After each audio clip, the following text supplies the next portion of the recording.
This video breaks down one of the most tactical women's steeplechase races at the U23 level. You'll see how the athletes managed pace, handled the barriers, and positioned themselves before the decisive final laps.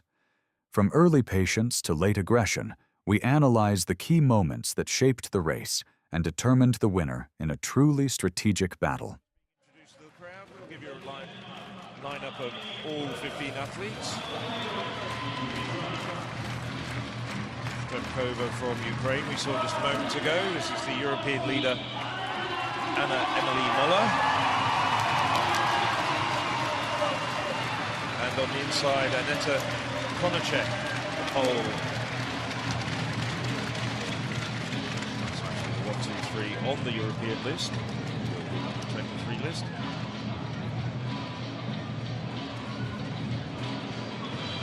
So look out for Britain. Inside 10 minutes this year. Further away, and 15 women are Konachek, Poland, Matuze, Italy, Errol, Turkey, Scherer, Switzerland, Wien, Germany, Cohen, Israel, Mayer, Germany, Argioni, Italy, Navarro, France, Bakker, Netherlands, Moller, Denmark, Steeplechase, Ukraine, Pratt, Great Britain, Bydgoszcz, Romania, and Bydgoszcz of France. Well, they're taking it easy at this stage with Bydgoszcz of Romania towing them around the first 200 metres. Wearing the bib with the blue background as befits the role as 23 list.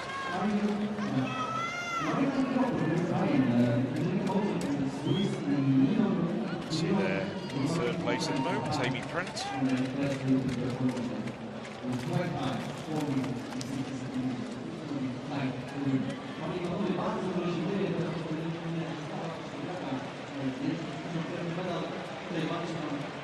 Muller, the European under-20 5,000 metre silver medalist 2 years ago. Also picked up a bronze medal over 3,000 metres. Converted in 2016 to a steeplechaser. Finished 5th at the World Under-20 Championships last year on this very track.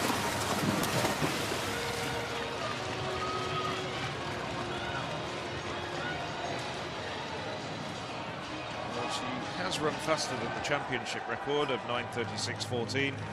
She's not running at the sort of pace, well, these women aren't running at the sort of pace in this final. Escalade,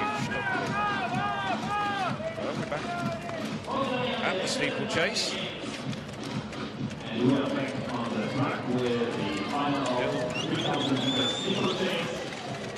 Bydgoszcz in front with Muller. Steeplechase has got up. He's just tucked in behind the two leaders.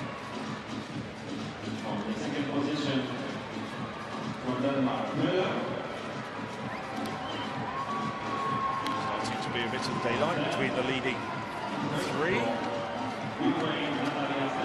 Rest. Went through 1,000 metres in 3:15.74. A decent pace.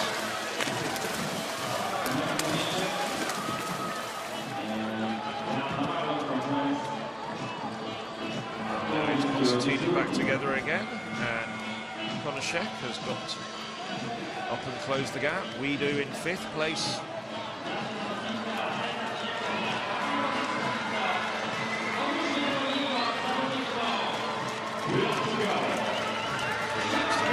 Also up there is Lisa Mayer, so 3, and then a slight gap, and then 3 more athletes close together.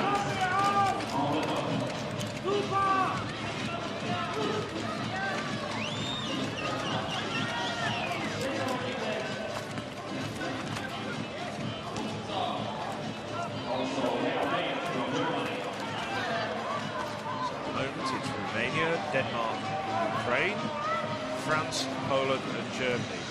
6 nations represented in the top 6. And it is Matuze trying to keep in touch with the leading 6. Akaru's pace has certainly spread out the field.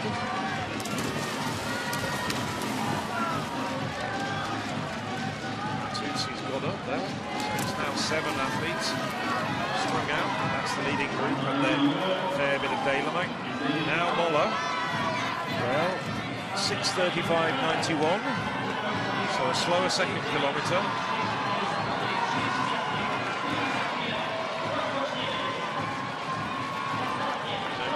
Records going to be broken in this event. We had 2 yesterday. Might have some more this evening. Perhaps not in this event, regardless of the fact that Muller's now starting to crank up the pace. Just under 2 laps to go. Stuttered a little bit before that hurdle, but she's still going very, very strongly. Steeplechase hasn't tossed in the towel. Akaru hanging on.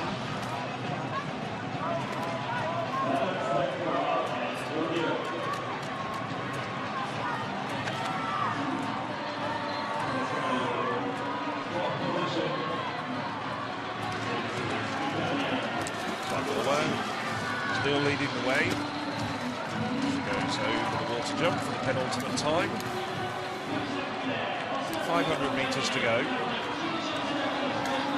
Moller, 2 metres back, Steeplechase, and then that's a 15-metre gap to Emily Wiedu, who's come through very strongly over the course of the last couple of 100 metres.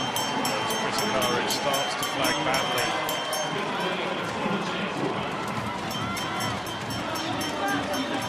Into the final lap now.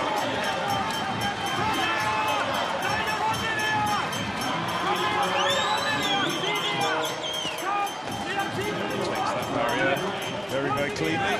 Steeplechase hasn't thrown in the towel though, she's still battling hard. Moller working well. Then a long gap back to Emma Wiedu.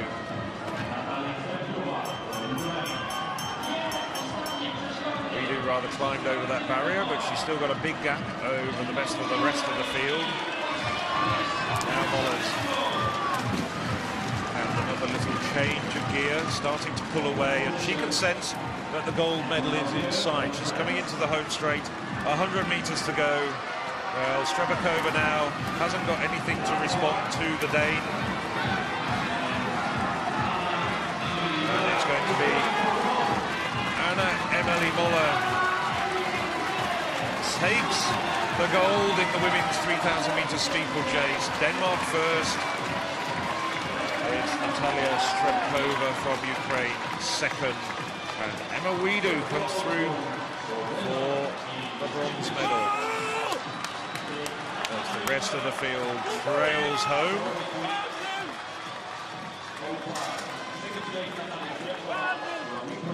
Well, unofficially 9:43.05 for Moller. Everything that she needed to do over the final kilometre after the pace dropped between 1,000 and 2,000 metres. Bydgoszcz will have been very close to her personal best there. Oh, Denmark hasn't got too many medals at European U23 level. Reaching into my bag for my trusty stats handbook.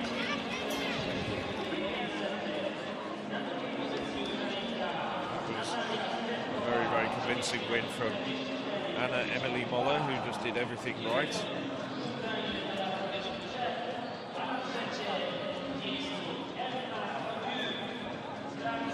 Steeplechase, well, she did desperately try to hang on, but I think the result was never in doubt from about 200 metres out. Well, I can tell you that is the first gold medal since 1997. And the only other gold medal was Rika Ranholt in the 400 metres hurdles 20 years ago. Since then, neither a Danish man or woman has won at these championships to Anna Lee.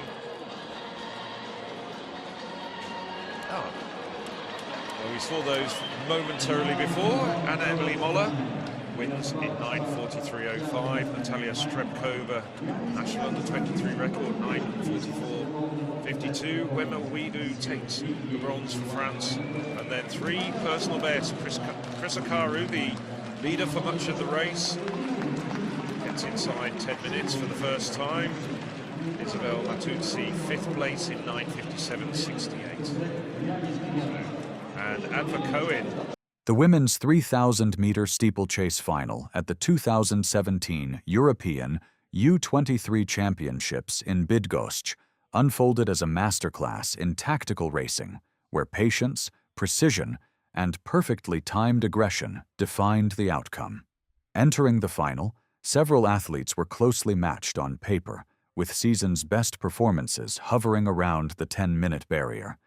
This parity ensured that the race would not be decided by raw pace alone, but by how effectively each athlete could manage the unique demands of the steeplechase: rhythm over barriers, efficient energy distribution, and composure under pressure. From the gun, the field settled into a controlled and compact formation. Unlike flat-distance races, the steeplechase rarely begins with explosive intent. Instead, the opening laps are about establishing flow, finding the right stride pattern between barriers, and approaching each obstacle with confidence. The early pace reflected this mindset, as no single athlete committed to forcing the tempo. The group moved almost as one unit, carefully negotiating the first barriers and water jump without unnecessary risk. The technical nature of the event became immediately apparent. Clean, efficient barrier clearance allowed some athletes to glide smoothly across the obstacles, maintaining momentum with minimal energy loss. Others, slightly less fluid, showed small hesitations that, while subtle, began to accumulate over time. In a race with multiple barriers per lap, these marginal differences can quietly shape the outcome long before the final sprint. Through the first kilometer, the lead changed hands frequently, with several athletes sharing pacing responsibilities. This was not a sign of indecision, but rather a calculated approach common in championship settings. No one wanted to become the sole pacemaker too early, risking burnout later in the race. Among those consistently positioned near the front were athletes like Aneta Konieczek and Leah Meyer, both demonstrating awareness and discipline, ensuring they remained in contention without overcommitting. As the race progressed toward the halfway point, the tempo began to lift almost imperceptibly. The pack started to stretch, not through a dramatic surge, but through sustained pressure applied over each lap. The barriers now played a more decisive role.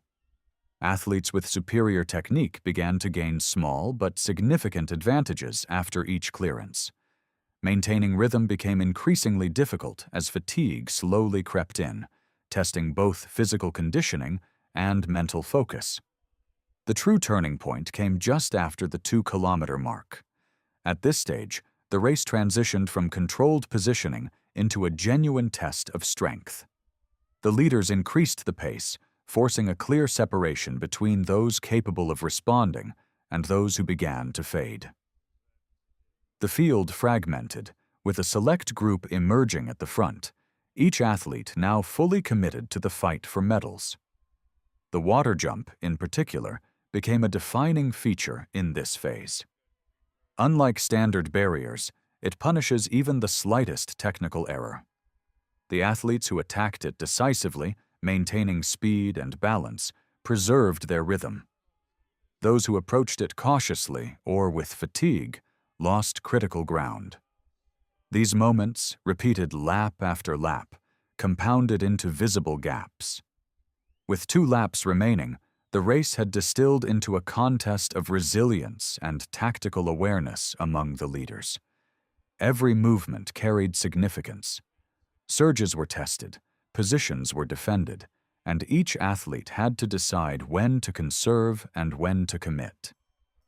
The physical toll of the race was evident, yet the pace continued to build, reflecting the high stakes of a championship final. The bell lap brought a dramatic shift in intensity. What had been a calculated, strategic race now transformed into an all-out effort. The leading athletes pushed beyond their limits, accelerating despite the accumulated fatigue of nearly 3 kilometers of barriers and water jumps. Each obstacle represented both a challenge and an opportunity. Those who cleared them cleanly could maintain momentum, while even a slight misstep could end medal hopes. As they entered the final straight, the race reached its climax. The remaining contenders launched their finishing sprints, drawing on their last reserves of energy. In that decisive moment, it was not just speed that determined the outcome, but the combination of endurance, technical consistency, and tactical execution developed throughout the race. The winner emerged as the most complete athlete on the day, having mastered every aspect of the steeplechase. Behind the leader, the battle for the remaining podium positions remained fiercely contested. Athletes fought to maintain form and hold off challengers, each step reflecting the immense physical and mental demands of the event. The margins were narrow, shaped by decisions and efficiencies accumulated over the entire race. In the end, the final in Bydgoszcz stood as a perfect illustration of championship steeplechase racing. It was not defined by reckless speed, but by intelligent pacing, technical discipline, and the ability to respond at precisely the right moment. For these young athletes, the race was more than a competition. It was a crucial step in their progression toward senior international success, showcasing not only their physical capabilities, but also their growing tactical maturity in one of athletics' most complex events.